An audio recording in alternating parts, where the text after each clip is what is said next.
ಹಾಂ next one is the common forces in mechanics. ಈಗ ಮೆಕ್ಯಾನಿಕ್ಸ್ನಲ್ಲಿ common forces ಯಾವುದು ಆಯಿತಾ? ಅದರಲ್ಲಿ ಏನಾಗತ್ತೆ ಅಂದರೆ ಇಲ್ಲಿ weight, ಟೆನ್ಷನ್ನು, spring force, contact force, ಇವು ನಾಲ್ಕು ಜೊತೆ ಈ ಕಾಮನ್ ಫೋರ್ಸಸ್ ಇನ್ ಮೆಕ್ಯಾನಿಕ್ಸ್. ಈ ಮೆಕ್ಯಾನಿಕ್ಸ್ನಲ್ಲಿ ಈ 4 ಫೋರ್ಸಸ್ಗಳಲ್ಲಿ ಇರ್ತವೆ ಆಯಿತಾ? ಇದರಲ್ಲಿ ಏನಾಗುತ್ತೆ ಅಂದರೆ explain the common forces in mechanics ಆಯ್ತಲ್ಲ. ಈ ಕಾಮನ್ ಫೋರ್ಸಸ್ ಇನ್ ಮೆಕ್ಯಾನಿಕ್ಸ್ಗಳು ಯಾವ ಇದರಲ್ಲಿ next explain the common forces in mechanics. Common forces in mechanics are weight ಅಂದರೆ ನಿಮಗೆ ಗೊತ್ತಿದೆ, tension, spring force and contact forces. ಈ 4 ಬಗ್ಗೆ ಈಗ ನಾವು ಸ್ಟಡಿ ಮಾಡೋಣ. ಕಾಮನ್ ಫೋರ್ಸಸ್ ಆಯ್ತಲ್ಲ. Common forces in mechanics are weight ಅಂದರೆ weight of the body is the gravitational force exerted on it over surface of earth. ಗೊತ್ತಾ? Near surface of the earth. ನೋಡಿ, ಇದು ವೆಯ್ಟ್ ಅಂದರೆ ಏನಂದರೆ ಮುಂಚೆ ತಿಳ್ಕೊಂಡಿದ್ವಿ ನಿಮಗೆ, ಮಾಸ್ ಆಫ್ ದ ಬಾಡಿಗೆ ಗ್ರಾವಿಟೇಷನಲ್ ಫೋರ್ಸ್ ಮಲ್ಟಿಪ್ಲೈ ಆಗಿರುತ್ತೆ. ಅದು the common forces in mechanics ಅದರಲ್ಲಿ ಮೊದಲನೇದಾದರೆ ವೆಯ್ಟ್. ಅಂದರೆ weight of the body is the gravitational force exerted on it near surface of the earth. Surface of the earth ಮೇಲೇ ಈ gravitational force act ಆಗಿರ್ತಲ್ಲ, ಅದಕ್ಕೆ ನಾವು ಸರ್ಫೇಸ್ ಆಫ್ ದ ಅರ್ತ್ ಅದು weight ಅಂತ ಕರಿತೀವಿ. ಗೊತ್ತಾ? ಈಗ W=mg ಫಾರ್ಮುಲಾ ಅದಕ್ಕೆಲ್ಲ ಇದು ನಿಮಗೆ ಗೊತ್ತಾಗುತ್ತೆ. Weight of body is the gravitational force exerted on it over surface of earth. W=mg. ನೋಡಿರಿ, ಇದು ಬಾಡಿ ಇರುತ್ತೆ, mg ಅನ್ನೋದು ಕೆಳಗಡೆ ಗ್ರಾವಿಟೇಷನಲ್ ಫೋರ್ಸ್ ಆಗ್ತಾಗೆ. Next tension. ಅಂದರೆ ಈ ಬಾಡಿಗೆ ವಿರುದ್ಧವಾಗಿ ಟೆನ್ಷನ್. ಈಗ ಒಂದು ತಂತಿನ ಹಿಂಗೆ ಎಳಿತೀವಿ, ಎಳಿದ ತಕ್ಷಣ ಟೆನ್ಷನ್ ಅದಕ್ಕೆ ನಾವು ಟೆನ್ಷನ್ ಅಂತೀವಿ. ಈ ಬಾಡಿಗೆ ವಿರುದ್ಧವಾಗಿರುತ್ತೆ ಯಾವಾಗಲೂ tension. Force excited by string is called tension. ನೋಡಿರಿ, ಯಾವುದೋ ಸ್ಟ್ರಿಂಗ್ ಅಂದರೆ ಒಂದು ದಾರ ಅಥವಾ ತಂತಿ ಹಾಕಿ ಎಳಿತೀವಿ, ಅದಕ್ಕೆ ಬಾಡಿ ಅಲ್ಲಿ ಇತ್ತು ಅಂದರೆ ಈ ರೀತಿ ಎಳಿತೀವಲ್ಲ, ಅದು ಟೆನ್ಷನ್ನು. ಕೆಳಗಡೆ force excited on the surface of the earth ಇದೆಯಲ್ಲ, ಅದು ವೆಯ್ಟ್. ಅದಾಯ್ತಾ? Force excited by string is called tension. It is denoted by T. It acts in a direction away from the body. ಈ ಬಾಡಿಯಿಂದ ಹೊರಗಡೆ ಅದು tension apply ಆಗುತ್ತೆ. ಯಾವುದೋ ಒಂದು ಬಾಡಿಗೆ ಏನೋ ಒಂದು ಸ್ಟ್ರಿಂಗ್ ಮಾಡಿ ಕಟ್ಟದೆ ಇದಕ್ಕೆ ವಿರುದ್ಧವಾಗಿ ಈಗಡೆ ಹೋಗ್ತಾ ಇರುತ್ತೆ. ಅದಾಯ್ತಾ? ಸ್ಟ್ರಿಂಗ್. ಇದಕ್ಕೆ ಸ್ಟ್ರಿಂಗ್. ನೆಕ್ಸ್ಟ್ ಒನ್ ಈಸ್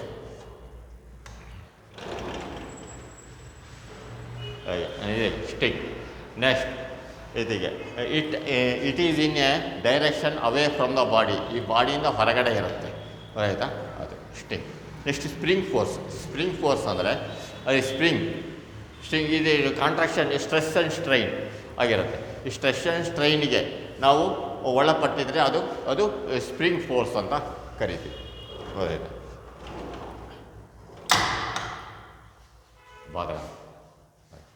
ಹಾಗೆ a compressed or stretched string develops a force to retain its original position is called spring force. ಈ ಸ್ಪ್ರಿಂಗ್ ಫೋರ್ಸ್ ಎಲ್ಲ ತೊಗೊಂಡಿದ್ದೀರಾ. ಒಂದು ಸ್ಪ್ರಿಂಗನ್ನು ಎಳಿತೀವಿ ಮತ್ತು ವಾಪಸ್ ಅಲ್ಲಿಗೆ ಹೋಗುತ್ತೆ. ಈ ಬ್ರೇಕ್ಗಳು ಒಂದ್ಸರಿ ಹಿಂಗೆ ಒತ್ತುತ್ತೀವಿ ಮತ್ತು ವಾಪಸ್ ಹೋಗುತ್ತೆ, ಅಲ್ಲಿ ಸ್ಪ್ರಿಂಗ್ ಹಾಕಿರ್ತಾರೆ. ಸ್ಪ್ರಿಂಗ್ ಫೋರ್ಸ್ ಅಂದರೆ ಸ್ಟ್ರೆಸ್ಸು ಮತ್ತು ಸ್ಟ್ರೈನ್. ಸ್ಟ್ರೆಸ್ ಅಂದರೆ ಎಳಿತೀವಿ, ಸ್ಟ್ರೈನ್ ಅಂದರೆ ವಾಪಸ್ ಅಲ್ಲಿಗೆ ಬರುತ್ತೆ. ಅದಕ್ಕೆ ನಾವು ಸ್ಪ್ರಿಂಗ್ ಫೋರ್ಸ್ ಅಂತ ಕರಿತೀವಿ.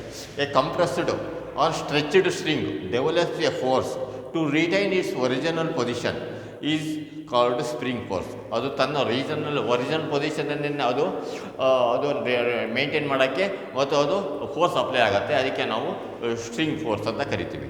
ಆಯಿತಾ? ಅದು ಸ್ಪ್ರಿಂಗ್ ಫೋರ್ಸ್ ಅಂತ ಕರಿತೀವಿ. Spring force compressed or stretched spring develops force due to retain its original position is called spring force. ಅದಕ್ಕೆ ಏನಾಗಂದರೆ F is proportional to -x ಅಂದರೆ ಇದು ಡಿಸ್ಪ್ಲೇಸ್ಮೆಂಟ್. ಅಂದರೆ ಒಂದು ಸ್ಪ್ರಿಂಗ್ ಹಿಂಗೆ ಒತ್ತುತ್ತೀವಿ ಮತ್ತು ವಾಪಸ್ ಹಿಂಗೆ ಹೋಗುತ್ತೆ. ಒಂದು ಸ್ಪ್ರಿಂಗ್ ಒತ್ತುತ್ತೀವಿ ಮತ್ತು ವಾಪಸ್ ಆಗುತ್ತೆ, ಅದು original position change of position ಆಗುತ್ತೆ. ಆದರೆ ಇಟ್ ಈಸ್ ಎ ಡಿಸ್ಪ್ಲೇಸ್ಮೆಂಟ್. ಇದು ಒರಿಜಿನಲ್ ಪೊಸಿಷನ್ ಹಿಂಗೆ ತೊಗೊಂಡೋಗ್ತೀವಿ, ಡಿಸ್ಪ್ಲೇಸ್ಮೆಂಟ್ ಆಗುತ್ತೆ ಮತ್ತು ವಾಪಸ್ ಅಲ್ಲಿಗೆ ಬರುತ್ತೆ. ಇಲ್ಲಿ ಹಿಂಗೆ ತೊಗೊಂಡೋಗ್ತೀವಲ್ಲ, ಅಥವಾ ಹಿಂಗೆ ಸ್ಪ್ರಿಂಗನ್ನು ಎಳಿತೀವಿ, ಅದು ಡಿಸ್ಪ್ಲೇಸ್ಮೆಂಟ್. ಅದು ಗೊತ್ತಾಯ್ತಾ? ಇನಿಷಿಯಲ್ ಮತ್ತು ಫೈನಲ್ ಪೊಸಿಷನ್ನು ಅದು ಸ್ಟ್ರೈಟ್ ಆಗಿರುತ್ತೆ, ಅದು ಡಿಸ್ಪ್ಲೇಸ್ಮೆಂಟ್. ಗೊತ್ತಾಯ್ತಾ? A compressed or stretched spring develops force due to retain its original position is called spring force. F proportional to minus s, F is equal to minus kx, where k is equal to spring constant, x is equal to displacement. ಆಯಿತಾ, ಅದು spring. Next contact force. Contact ಅಂದರೆ ಒಂದಕ್ಕೊಂದಕ್ಕೆ ಹಿಂಗೆ contact ಆಗಿರುತ್ತೆ, ಗೊತ್ತಾಯ್ತಾ. Contact force ಆದಾಗ ಅಲ್ಲಿ force apply ಆಗುತ್ತೆ. When two bodies are in contact, the molecules at interface interact and result in net force is called contact force. When two bodies are in contact, the molecules at interface interact and results in net force is called contact force. Contact force ಅಂದರೆ ಒಂದಕ್ಕೊಂದಕ್ಕೆ contact ಆಗಿರುತ್ತೆ. Contact ಅದ್ರ molecules ಎರಡು interact ಆಗಿಬಿಟ್ಟಿರುತ್ತೆ. Intact ಅಂದರೆ ಒಂದಕ್ಕೊಂದಕ್ಕೆ ಸೇರ್ಕೊಂಡ್ಬಿಟ್ಟಿರ್ತವೆ. ಅದನ್ನು ನಾವು ಇದಕ್ಕೆ ನಾವು contact force ಅಂತ ಕರಿತೀವಿ. ಒಂದಕ್ಕೊಂದಕ್ಕೆ ಕಾಂಟ್ಯಾಕ್ಟ್ ಆಗಿರುತ್ತೆ, ಗೊತ್ತಾಯ್ತಾ. ಒಂದು ವಸ್ತು ಇದ್ರ ಮೇಲೆ ಕಾಂಟ್ಯಾಕ್ಟ್ ಆಗಿರುತ್ತೆ, ಅದಕ್ಕೆ ನಾವು ಕಾಂಟ್ಯಾಕ್ಟ್ ಫೋರ್ಸ್ ಅಂತ ಕರಿತೀವಿ. ಅದಕ್ಕೆ contact force is divided into normal reaction N and friction. Normal reaction ಮತ್ತು ಫ್ರಿಕ್ಷನ್ ಅಂತ ಎರಡನ್ನು ನಾವು ಮಾಡ್ತೀವಿ, ಗೊತ್ತಾಯ್ತಾ. ನಾರ್ಮಲ್ ರಿಯಾಕ್ಷನ್ ಯಾವಾಗಲೂ ಮೇಲ್ಗಡೆ ಇರುತ್ತೆ, ಮೇಲ್ಗಡೆಯಿಂದ ಟೆನ್ಷನ್ ಅಪ್ಲೈ ಆಗಿ ಮೇಲ್ಗಡೆ ಇರುತ್ತೆ, ಅದು ಫ್ರಿಕ್ಷನ್. ಫ್ರಿಕ್ಷನ್ ಅಂದರೆ ಇದ್ರ ಮೇಲ್ಗಡೆ ಇಲ್ಲಿ ನಾವು ಒಂದಕ್ಕೊಂದಿಗೆ ಫ್ರಿಕ್ಷನ್ ಆಗುತ್ತೆ, ಒಂದ್ರ ಮೇಲೆ ಜಾರ್ಕಂತ ಹೋಗುತ್ತಲ್ಲ, ಅದಕ್ಕೆ ನಾವು ಫ್ರಿಕ್ಷನ್ ಅಂತ ಕರೀತೀವಿ, ಗೊತ್ತಾಯ್ತಾ. ಆಯಿತಾ. ಕಾಂಟ್ಯಾಕ್ಟ್ ಫೋರ್ಸ್ ಅಂದರೆ when two bodies are in contact, the molecules at interface interact and results in net force is called contact force. ಮಾಲಿಕ್ಯೂಲ್ಸ್ಗಳು ಒಂದಕ್ಕೊಂದಕ್ಕೆ ಇಂಟರಾಕ್ಟ್ ಆಗಿರುತ್ತೆ, ಅದಕ್ಕೆ ನಾವು ಸ್ಪ್ರಿಂಗ್ ಫೋರ್ಸ್ ಅಂತೀವಿ. ನೋಡಿರಿ, ಇದೊಂದು ಬಾಕ್ಸ್ ಇದೆ, ಈ ಬಾಕ್ಸ್ ಇದ್ರ ಸ್ಕೇಲ್ ಮೇಲೆ ನಿಂತಿದೆ, ಇದನ್ನು ನಾವು ಒಂದಕ್ಕೊಂದಕ್ಕೆ ಕಾಂಟ್ಯಾಕ್ಟ್ ಆಗಿಬಿಟ್ಟಿದೆ, ಇಲ್ಲಿ ಕಾಂಟ್ಯಾಕ್ಟ್ ಆಗಿರುತ್ತೆ, ಅದನ್ನು ನಾವು ಕಾಂಟ್ಯಾಕ್ಟ್ ಫೋರ್ಸ್ ಅಂತ ಕರಿತೀವಿ. ಈ ಕಾಂಟ್ಯಾಕ್ಟ್ ಫೋರ್ಸಲ್ಲಿ ಎರಡು ಥರ, ಒಂದು ಹಿಂಗೆ ಹೇಳ್ತೀವಿ, ಹೇಳಿದ್ರೆ ಫ್ರಿಕ್ಷನ್ ಆಗುತ್ತೆ, ಫ್ರಿಕ್ಷನ್ ಫೋರ್ಸ್ ಒಂದಾಗುತ್ತೆ, ಗೊತ್ತಾಯ್ತಾ. ಫ್ರಿಕ್ಷನ್ ಫೋರ್ಸು ಆಮೇಲೆ ಅದರಲ್ಲಿ ಸುಮಾರು ಟೈಪ್ ಬರುತ್ತೆ ಈ ಫ್ರಿಕ್ಷನ್ ಫೋರ್ಸ್ನಲ್ಲಿ. ಇದಕ್ಕೆ static friction, kinetic friction, rolling friction ಅಂತ 2-3 ಥರ ಬರುತ್ತೆ, ಅದು ಆಮೇಲೆ ನೋಡೋಣ. ಈಗ ಫ್ರಿಕ್ಷನ್ ಅಂದರೆ ಏನು, ಈಗ ಇಲ್ಲಿ ಇದು ಕಾಂಟ್ಯಾಕ್ಟ್ ಫೋರ್ಸ್. ಕಾಂಟ್ಯಾಕ್ಟ್ ಫೋರ್ಸಲ್ಲಿ ಫ್ರಿಕ್ಷನ್ ಬರುತ್ತೆ, ಮತ್ತು ಒಂದಕ್ಕೊಂದಕ್ಕೆ ಕಾಂಟ್ಯಾಕ್ಟ್ ಆಗಿದೆ, ಅದ್ರ ಮೇಲೆ ಫ್ರಿಕ್ಷನ್, ಗೊತ್ತಾಯ್ತಾ. ಅದು ಗೊತ್ತಾಯ್ತಾ. ಕಾಂಟ್ಯಾಕ್ಟ್ ಫೋರ್ಸ್ ಈ divided into normal reaction and friction. ನೋಡಿರಿ, ಇದು ನಾರ್ಮಲ್ ರಿಯಾಕ್ಷನ್ ಅಂದರೆ ಅದ್ರ ಮೇಲ್ಗಡೆ ಹಿಂಗೆ ಇಟ್ಟಿರ್ತೀವಿ, ನಾರ್ಮಲ್ ರಿಯಾಕ್ಷನ್ ಫೋರ್ಸ್ ಹಿಂಗೆ ಎಳಿತೀವಿ, ಫ್ರಿಕ್ಷನ್ ಆಗುತ್ತೆ, ಅದು ಫ್ರಿಕ್ಷನ್. ಇದೊಂದು ಫೋರ್ಸು ಮೇಲ್ಗಡೆಯಿಂದ ತೊಗೊಂಡೊಂಬಂದು ಇದನ್ನು ಇಟ್ಟಿರ್ತೀವಿ, ಮೇಲ್ಗಡೆ ಒಂದು ಫೋರ್ಸನ್ನು ಎಳ್ಕೊಂಬಂದು ತೊಗೊಂಬಂದು ಇಟ್ಟಿರ್ತೀವಿ, ಅದೊಂದು ಫೋರ್ಸ್ ಅದು. Next, what is friction? F ಅಂದರೆ ಫ್ರಿಕ್ಷನ್. ಫ್ರಿಕ್ಷನಲ್ಲಿ 3-4 ಬರುತ್ತೆ. F S static friction, normal friction ಎಲ್ಲ ಬರ್ತದೆ. ಅದು ಆಮೇಲೆ friction is the force that arises when surface of two bodies in contact or when they move or tend to move relative to each other. ನೋಡ್ರಿ, ಇದು friction ಅಂದರೆ ಏನು? Friction ಅಂದರೆ ಈ ಜಾರದಂತೆ, ಇದು ಫ್ರಿಕ್ಷನ್ ಆಯಿತು ಅಂತಾರಲ್ಲ. ಈಗ ಏನಾಗುತ್ತೆ ಅಂದರೆ ಬೈಕಲ್ಲಿ ಹೋಗ್ತಿರ್ತಾರೆ, ಮುಂದ್ಗಡೆ ಗಾಡಿ ತುದಿ ಮಿರರು ಯಾವ್ದಾರ ಕಾರಿಗೆ ತಾಗ್ಬಿಡುತ್ತೆ, ಅದು ಫ್ರಿಕ್ಷನ್ ಹಾಕ್ಕೊಂತ ಹೋಗುತ್ತೆ, ಅಲ್ಲಿ ಗುರುತು ಬೀಳುತ್ತೆ, ಗೊತ್ತಾಯ್ತಾ. ಅದು ಫ್ರಿಕ್ಷನ್. ಅದು ಯಾವುದೇ ಒಂದು ವಸ್ತು ತೊಗೊಳ್ತೀವಿ, ಇದ್ರ ಮೇಲೆ ಹಿಂಗೆ ಎಳ್ಕೊಂತ ಹೋಗ್ತೀವಿ, ಅದು ಫ್ರಿಕ್ಷನ್. ಅದು ಗೊತ್ತಾಯ್ತಾ, ಫ್ರಿಕ್ಷನ್. ಈ ಫ್ರಿಕ್ಷನನ್ನು ಯಾವ ರೀತಿ ಆಗುತ್ತೆ ಅಂತ. Friction is the force that arise when surface of two bodies in contact or when they move. ನೋಡಿರಿ, ಇನ್ನು ಕಾಂಟ್ಯಾಕ್ಟ್ ಆಗಿದ್ದಾಗ ಒಂದು ವೆನ್ ದೇ ಮೂವ್, ಅಥವಾ ಮೂವರ್ ಆಗ್ಬೋದು, ಕಾಂಟ್ಯಾಕ್ಟ್ ಆಗಾರೆ ಇರ್ಬೋದು, ಮೂವ್ ಆಗ್ಬೋದು, ಅಥವಾ ಟೆಂಡ್ ಟು ಮೂವ್, ಅಥವಾ ನಾವು ಹಿಂಗೆ ದಬ್ಬಿಸಿ ಅದನ್ನು ತೊಗೊಂಡೋಗ್ಬೋದು, ಅದಕ್ಕೆ ನಾವು tend to move. Relative to each other, ಒಂದಕ್ಕೊಂದಕ್ಕೆ ರಿಲೇಷನ್, ಇದಕ್ಕೆ ರಿಲೇಟಿವ್ ಮೋಷನ್. ನೋಡಿ, ಇದು ಮತ್ತು ಇದಕ್ಕೆ ರಿಲೇಟಿವ್ ಆಗಿ ನಾವು ಹಿಂಗೆ ಒಂದಕ್ಕೊಂದಕ್ಕೆ ನಿಂತ್ಕೊಂಡಿರುತ್ತೆ, ಅಥವಾ ಮೂವ್ ಆಗ್ತಿರುತ್ತೆ, ಅಥವಾ ನಾವೇ ಇದನ್ನು ಇದನ್ನು ಮೂವ್ ಮಾಡಿಸ್ತೀವಿ, ಗೊತ್ತಾಯ್ತಾ. Tend to move each other, that is friction is the force that arise when surface of two bodies in contact or when they move or tend to move relative to each other. Origin ಇದು ಯಾವ ರೀತಿ ಹುಟ್ಟುತ್ತೆ ಅಂತ. ಹೀಗೆ when two bodies are in contact due to the molecular forces of attraction the net contact force arise. ನೋಡಿರಿ, net contact force, ಈ ಎರಡು contact force ಹೇಗೆಂದರೆ ಈ ಮಾಲಿಕ್ಯೂಲ್ಸ್ ಒಂದ್ರ ಮೇಲೆ ಕರೆಕ್ಟಾಗಿ ಕೂತ್ಬಿಟ್ಟಿರುತ್ತೆ, ಗೊತ್ತಾಯ್ತಾ. ಇದರಲ್ಲಿರೋ ತುದಿ ಇಲ್ಲಿ ಈ ಸರ್ಫೇಸ್ನಲ್ಲಿರೋ ಮಾಲಿಕ್ಯೂಲು, ಇದ್ರ ಮೇಲೆ ಸರ್ಫೇಸಲ್ಲಿರೋ ಮಾಲಿಕ್ಯೂಲ್ ಎರಡು ಸತ ಒಂದಕ್ಕೊಂದಕ್ಕೆ ಏನಾಗುತ್ತೆ, ಇದ್ರ ಮೇಲೆ ಅಪ್ಪರ್ ಸ್ಪೇಸಸ್, ಇದ್ರದ್ದು ಲೋಯರ್ ಬಾಕ್ಸಿನ ಲೋಯರ್ ಸರ್ಫೇಸ್, ಈ ಸ್ಕೇಲಿನ ಅಪ್ಪರ್ ಸರ್ಫೇಸ್ ಎರಡು ಸತ ಒಂದಕ್ಕೊಂದಕ್ಕೆ ಕಾಂಟ್ಯಾಕ್ಟ್ ಆಗಿರುತ್ತೆ, ಅವಾಗ ಈ ಫ್ರಿಕ್ಷನ್ ಫೋರ್ಸಸ್ ಆಗುತ್ತೆ, ಗೊತ್ತಾಯ್ತಾ. When two bodies are in contact due to the molecular force of attraction the net contact force arises. Vertical component of contact force is normal reaction. ನೋಡಿರಿ, vertical component ಈ ಫೋರ್ಸಲ್ಲಿ ಎರಡು rectangular component, vertical ಕಾಂಪೋನೆಂಟನ್ನು ನಾವು normal force ಅಂತ ತೊಗೊತೀವಿ, ಅದಕ್ಕೆ normal. And horizontal component is called friction. Horizontal component ಇದೆಯಲ್ಲ, ಇದನ್ನು ಎರಡು ಥರ ಕಾಂಪೋನೆಂಟ್, ಒಂದು ವರ್ಟಿಕಲ್ ಕಾಂಪೋನೆಂಟ್, ಇನ್ನೊಂದು ಹಾರಿಜಾಂಟಲ್ ಕಾಂಪೋನೆಂಟ್. ಹಾರಿಜಾಂಟಲ್ ಕಾಂಪೋನೆಂಟನ್ನು ಫ್ರಿಕ್ಷನ್ ಅಂತ ತೊಗೊತೀವಿ, ವರ್ಟಿಕಲ್ ಕಾಂಪೋನೆಂಟನ್ನು ನಾರ್ಮಲ್ ರಿಯಾಕ್ಷನ್ ಅಂತ ತೊಗೊತೀವಿ. ಅದಾಯ್ತು, normal reaction. Horizontal component is called friction. The vertical component of contact force is normal reaction N, and horizontal component is called friction F. ಅದಾಯ್ತು, important points ಯಾವುದಾದಂದರೆ ಒಂದು ಇದ್ರ ಬಗ್ಗೆನೇ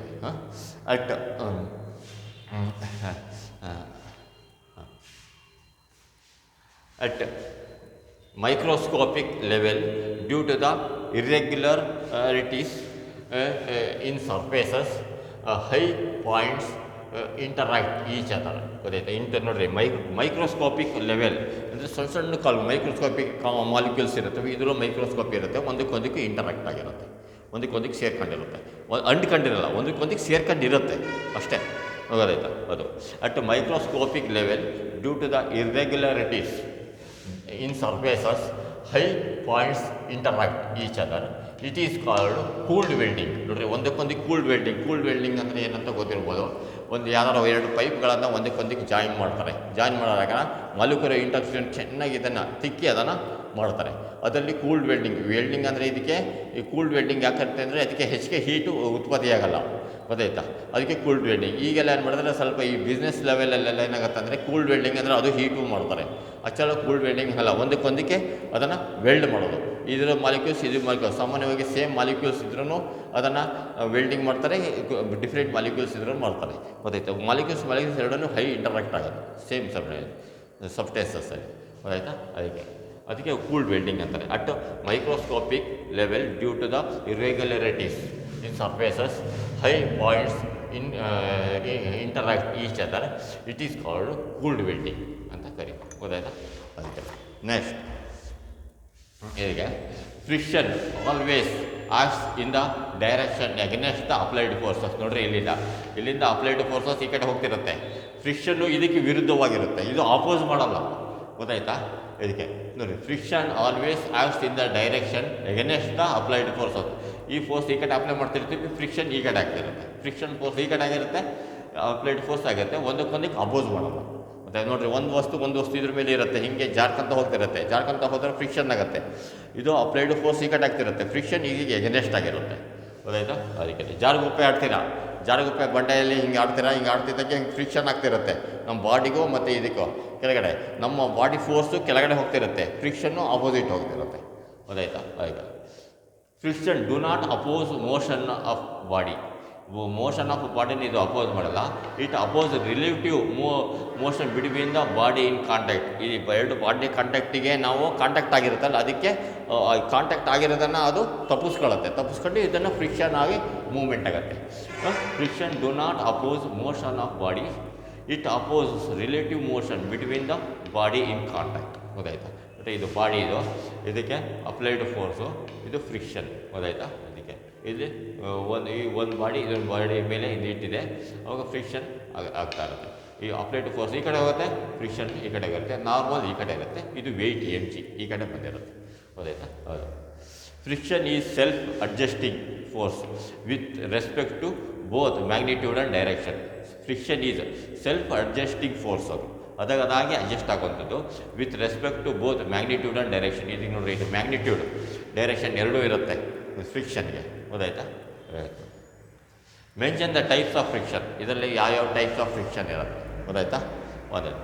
ಒಂದೇದು there are 3 types of friction. ಒಂದೇದು static friction, kinetic friction, rolling friction ಎರಡಿರುತ್ತೆ. Static friction, kinetic friction, rolling friction 3 ಥರ ಇರುತ್ತೆ. What is static friction? Mention expression. Static friction ಅಂದರೆ ಏನು ಅಂತ ಫಸ್ಟಿಗೆ. It is the friction between the 2 bodies when the external force is applied but body is at rest. ನೋಡಿ, ಇದು body ರೆಸ್ಟಲ್ಲಿರುತ್ತೆ, external force apply ಮಾಡಿ ಒಂದೊಂದು ಬಾಡಿ ಇರುತ್ತೆ, ಇದ್ರ ಮೇಲೆ ಇದು ರೆಸ್ಟಲ್ಲಿರುತ್ತೆ ಬಾಡಿ, ಗೊತ್ತಾಯ್ತಾ? Static force is the static friction between the two bodies. It is the friction between the two bodies when external force is applied. ನೋಡಿರಿ ಇದು ಬಾಡಿ ರೆಸ್ಟಲ್ಲಿರುತ್ತೆ, ಇದೆರಡರ ಬಾಡಿ ರೆಸ್ಟ್ ಇರುತ್ತೆ. ಸ್ಟಾಟಿಕ್ ಫ್ರಿಕ್ಷನ್ ಏನಂದರೆ ಇದನ್ನು ಹಿಂಗೆ ದಬ್ತೀವಿ, ಎಕ್ಸ್ಟರ್ನಲ್ ಫೋರ್ಸ್, ಈ ಫೋರ್ಸನ್ನು ಇದಕ್ಕೆ ಹಿಂಗೆ ದಬ್ತೀವಿ, ಈ ದಬ್ಬೋದಕ್ಕೆ ನಾವು ಸ್ಟಾಟಿಕ್ ಫ್ರಿಕ್ಷನ್ ಅಂತ ಕರಿತೀವಿ. ಗೊತ್ತಾಯ್ತಾ? Static friction between the two bodies when external force is applied but body is at rest. ಈ ಬಾಡಿ ರೆಸ್ಟಲ್ಲೇ ಇರುತ್ತೆ, ಇದನ್ನು ಮೂವ್ ಮಾಡ್ಬೇಕಾದ್ರೆ ಹಿಂಗೆ ದಬ್ತೀವ, ದಬ್ಬೇಕಾದ್ರೆ ಹಿಂಗೆ ಫ್ರಿಕ್ಷನ್ ಆಗುತ್ತೆ, ಅದಕ್ಕೆ ನಾವು ಅದಕ್ಕೆ ಸ್ಟಾಟಿಕ್ ಫ್ರಿಕ್ಷನ್. ಸ್ಟಾಟಿಕ್ ಅಂದರೆ ನಿಂತಿರೋ ಫ್ರಿಕ್ಷನ್ಗೆ ಎಫ್ ಎಸ್ ಅಂತ ಕರಿತೀವಿ. ಅಂದರೆ ಏನು, it is given by F S is proportional to N ಅಂದರೆ ನಾರ್ಮಲ್. ಗೊತ್ತಾಯ್ತಾ? F S is equal to mu naught mu S ಅಂತ ಕರಿತೀವಿ. Where N is equal to M G ಅಂದರೆ ವೆಯ್ಟು, ಅಂದರೆ mu naught is equal to coefficient of static friction. ಬರೀ next what is kinetic friction, ಅದಕ್ಕೆಲ್ಲ mention its expression. Kinetic friction ಅಂದರೆ ಏನು, ಅದರ expression ಏನು ಅಂತ ಅದಕ್ಕೆಲ್ಲ. ಗೊತ್ತಾಯ್ತಾ? ಹಂಗೆ ಬರ್ತಿದೆಯಾ? ಹೀಗೆ ನೆಕ್ಸ್ಟ್ ಇದು what is kinetic friction, mention its expression. Kinetic friction ಅಂದರೆ ಏನಂದರೆ ಇದಕ್ಕೆ friction that arise between the two bodies when the body is set into motion. ಎರಡು ಬಾಡಿಗಳು ಮೋಷನ್ ಆಗಿರಬೇಕು. ಮೋಷನ್ ಆಗಿದ್ದಾಗ ಏನಂತೀವಿ, ಫ್ರಿಕ್ಷನ್, ಅದು ಕೈನೆಟಿಕ್ ಫ್ರಿಕ್ಷನ್ ಅಂತಾರೆ. ಕೈನೆಟಿಕ್ ಎನರ್ಜಿ ಪೊಟೆನ್ಷಿಯಲ್ ಎನರ್ಜಿ ಅಂತಲ್ಲ, ಕೈನೆಟಿಕ್ ಎನರ್ಜಿ ಅಂದರೆ ಮೂವಿಂಗ್ ಬಾಡಿ. ಆ ಮೂವಿಂಗ್ ಬಾಡಿಗೆ ನಾವು ಕೈನೆಟಿಕ್ ಫ್ರಿಕ್ಷನ್ ಅಂತಾರೆ. Friction that arise between the two bodies when the body is set in motion. ಈ ಬಾಡಿ ಎರಡೂ ಮೋಷನ್ ಆಗಿರಬೇಕು. ಇದಕ್ಕೆ ಮೋಷನ್ ಆಗಿರಬೇಕು, ಅಪೋಸಿಟರ್ ಆಗಿರಲಿ, ಸೇಮ್ ಡೈರೆಕ್ಷನಲ್ಲಿ ಆಗಿರಲಿ, ಬಾಡಿ ಒಟ್ಟಿಗೆ ಮೋಷನ್ ಆಗಿರಬೇಕು. ಮೋಷನ್ ಆಫ್ ದ ಬಾಡಿ ಇದಕ್ಕೆ ನಾವು ಕೈನೆಟಿಕ್ ಫ್ರಿಕ್ಷನ್ ಅಂತೀರಿ. It is given by F K is proportional to N. F K is equal to where and F K is equal to mu K N, where mu K is equal to coefficient of static friction ಅಂತ ಗೊತ್ತಾಯ್ತು. ಇದಕ್ಕೆ coefficient of static friction ಅಂದರೆ mu K. Next what is a limiting friction. Limiting friction ಅಂದರೆ ಏನು, ಇದಕ್ಕೆ ಇದರಲ್ಲೇ ಬರೋದು. Limiting friction ಅಂದರೆ ಎಫ್ ಮ್ಯಾಕ್ಸಿಮಮ್ ಅಂತ ಅರ್ಥ. ಇದೇ ಸ್ಟಾಟಿಕ್ ಫ್ರಿಕ್ಷನ್ನಲ್ಲಿ ಇದು ರೆಸ್ಟ್ನಲ್ಲಿರುತ್ತೆ, ಇದು ಕೈನೆಟಿಕ್ ಫ್ರಿಕ್ಷನ್ ಅಂದರೆ ಮೂಮೆಂಟಲ್ಲಿರುತ್ತೆ, ಇದು ಲಿಮಿಟಿಂಗ್ ಫ್ರಿಕ್ಷನ್ ಅಂದರೆ ಮ್ಯಾಕ್ಸಿಮಮ್ ಮೂಮೆಂಟ್ ಆಗುತ್ತೆ. When the magnitude of external force is increased, the magnitude of static friction also increases and reach the maximum value. This maximum value of static friction is known as limiting friction. When magnitude of external force is increased, ನೋಡಿ magnitude of external force apply ಮಾಡ್ತಾ ಇರೋದು ಇದು increase ಆಗ್ತಾ ಹೋದರೆ ಏನಾಗುತ್ತೆ ಅಂದರೆ reached the magnitude of static friction also increased. ಈ static friction also increases ಆಗ್ತಾ ಇರುತ್ತೆ. ಎಫ್ ಎಸ್ ಗೊತ್ತಾಯ್ತಾ, increases and reaches the maximum value. Maximum value ಹೋಗುತ್ತೆ, ಫ್ರಿಕ್ಷನ್ ಅದು ಮ್ಯಾಕ್ಸಿಮಮ್ ವ್ಯಾಲ್ಯೂ ಹೋಗುತ್ತೆ. This maximum value of static friction is known as limiting friction. ಗೊತ್ತಾಯ್ತಾ, ಅದಕ್ಕೆ ನಾವು ಲಿಮಿಟಿಂಗ್ ಫ್ರಿಕ್ಷನ್ ಅಂತ ಕರಿತೀವಿ. ಅದಕ್ಕೆ ನಾವು ಎಫ್ ಎಸ್ ಮ್ಯಾಕ್ಸಿಮಮ್ ಅಂತ ಕರಿತೀವಿ. ಲಿಮಿಟಿಂಗ್ ಮ್ಯಾಕ್ಸಿಮಮ್ ಸ್ಟಾಟಿಕ್ ಫ್ರಿಕ್ಷನ್ನಲ್ಲೇ ಮ್ಯಾಕ್ಸಿಮಮ್ ವ್ಯಾಲ್ಯೂ ಹೋಗಿರುತ್ತೆ, ಅದಕ್ಕೆ ಸ್ಟಾಟಿಕ್ ಫ್ರಿಕ್ಷನ್. ಗೊತ್ತಾಯ್ತಾ, ಇದನ್ನು ನೀವು ಕ್ಲೀನಾಗಿ ಬರ್ಕೊಂಡ್ರೆ ಇನ್ನೊಂದ್ಸರಿ ಮೆಮೊರೈಸಿಂಗ್ ಪಾರ್ಟ್ ಅಂತ ಹೇಳ್ತೀವಿ. ಅದಕ್ಕೆಲ್ಲ ನೀವು ಲೈಟ್ ಹಾಕಲ್ಲಿ ಲೈಟ್ ಇದಕ್ಕೆ ಮೆಮೊರೈಸಿಂಗ್ ಪಾರ್ಟ್ ಪಕ್ಕದ ರೂಮಲ್ಲಿ ಅದಕ್ಕೆ. ನೆಕ್ಸ್ಟ್ ಗೊತ್ತಾಯ್ತಾ, ಎಕ್ಸ್ಪ್ಲೈನ್ ದ ನೆಕ್ಸ್ಟ್ ಇದು memorising part of this video ಅಂದರೆ ಇದರಲ್ಲಿ memorising part of this video ಇದರಲ್ಲಿ ನಾನು ಮೂರು ಸರಿ ಹೇಳ್ತೀನಿ. ಅದಕ್ಕೆ ಆ memorising part of the video ಅಂತ. ಇದಕ್ಕೆಲ್ಲ ಇದನ್ನು ಆಫ್ ಮಾಡು, ಈ ಬಲ್ಪ್ ಆಫ್ ಮಾಡು. ಅದಕ್ಕೆ memorizing part of this video ಏನಂದರೆ explain the common forces in mechanics. ನೋಡಿ, ಇದನ್ನು ನಾವು ಒಂದೊಂದು ಆನ್ಸರನ್ನು ಮೂರು ಸರಿ ಹೇಳ್ತೀವಿ. ಅದಾಯ್ತಾ, ಅದು memorising part of this video ಇದರಲ್ಲಿ. ಇದನ್ನು ನೀವು ಕ್ಲೀನಾಗಿ ಮೆಮೊರೈಸಿಂಗ್ ಪಾರ್ಟನ್ನು ಕ್ಲೀನಾಗಿ ನೀವು ಜ್ಞಾಪಕದಲ್ಲಿ ಇಟ್ಕೊಳ್ಳಿ. Explain the common forces in mechanics. The common forces in mechanics are weight of the body is the gravitational force exerted on it over near the surface of the earth. ಗೊತ್ತಾಯ್ತಾ, it is the near near surface of earth. Weight of the body is the gravitational force exerted on it near surface of earth. W is equal to mg. Weight of body is the gravitational force exerted on it near surface of earth. W is equal to mg. Next, tension. Force exerted by a string is called tension. The force exerted by a string is called tension. The force exerted by a string is called tension. It is denoted by T. It acts in a direction away from the body. It is denoted by T. It acts in a direction away from the body. It is denoted by T. It acts in a direction away from the body. Next, third one, spring force. Compressed or stretched spring develops a force to retain its original position is called spring force. A compressed or stretched spring develops a force to retain its original position is called spring force. A compressed or stretched spring develops a force to retain its original position is called spring force. F proportional to minus x, F is equal to minus kx, where k is equal to spring constant, x is equal to displacement. Okay. F proportional to minus x, F is equal to minus kx. F proportional to minus x, F is equal to minus kx, where k is equal to spring constant, x is equal to displacement. K is equal to spring constant, x is equal to displacement. Next, third one, contact force. When two bodies are in contact, the molecules at interface interact and results in net force is called contact force. When two bodies are in contact, the molecules at interface interact and result in net force is called contact force. When two bodies are in contact, the molecules at interface interact and results in net force is called contact force. The contact force is divided into normal reaction N and friction F. The contact force is divided into normal reaction and friction F. What is friction? Explain. Friction is the force that arises when surface of two bodies in contact or when they move or tend to move relative to each other. Friction is the force that arises when surface of two bodies in contact or when they move or tend to move relative to each other.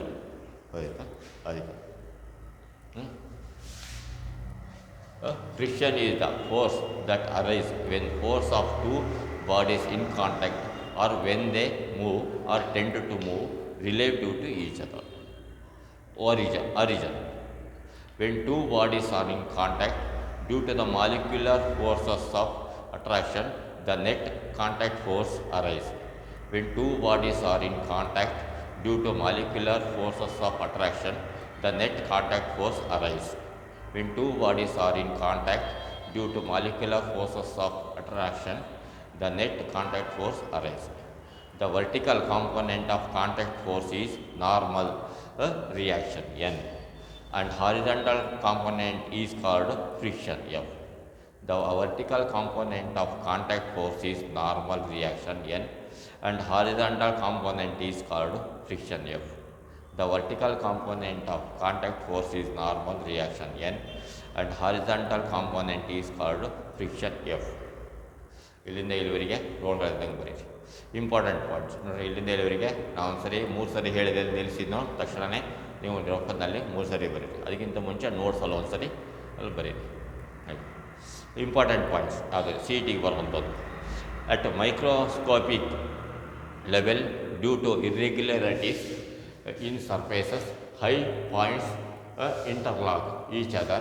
It is called cooled welding. At microscopic level, due to irregularities in surfaces, high points interlock each other. It is called cooled welding. At microscopic level, due to irregularities in surfaces high points interact each other. It is called cooled bending. Friction. Next, friction always acts in the direction against the applied external force. Friction always acts in the direction against the applied external force. Friction always acts in the direction against the applied external force. Next, friction do not oppose motion of body, it opposes relative motion between bodies in contact. Friction do not oppose motion of body, it opposes relative motion between bodies in contact. Friction do not oppose motion of body, it opposes relative motion between body is in contact. Friction is self-adjusting force with respect to both magnitude and direction. Friction is self-adjusting force with respect to both magnitude and direction. Friction is self-adjusting force with respect to both magnitude and direction. Mention the types of friction. There are three types of friction: static friction, kinetic friction, rolling friction. Static friction, kinetic friction, rolling friction. Static friction, kinetic friction, rolling friction. What is static friction? Mention expression. It is the friction between two bodies when external force is applied but body is at rest. It is the friction between two bodies when external force is applied but body is at rest. Static friction is the friction between two bodies when external force is applied but body is at rest. It is given by Fs is proportional to n, Fs is equal to mu Sn, where n is equal to mg, mu naught is equal to coefficient of static friction. Fs proportional n, Fs is equal to mu Sn, Fs proportional to n, Fs is equal to mu Sn, where n is equal to mg, mu s is equal to coefficient of static friction. Mu s is equal to coefficient of static friction. What is kinetic friction? Mention its expression. Friction that arises between two bodies when the body is set into motion. Friction that arises between two bodies when the body is set into motion is called kinetic friction.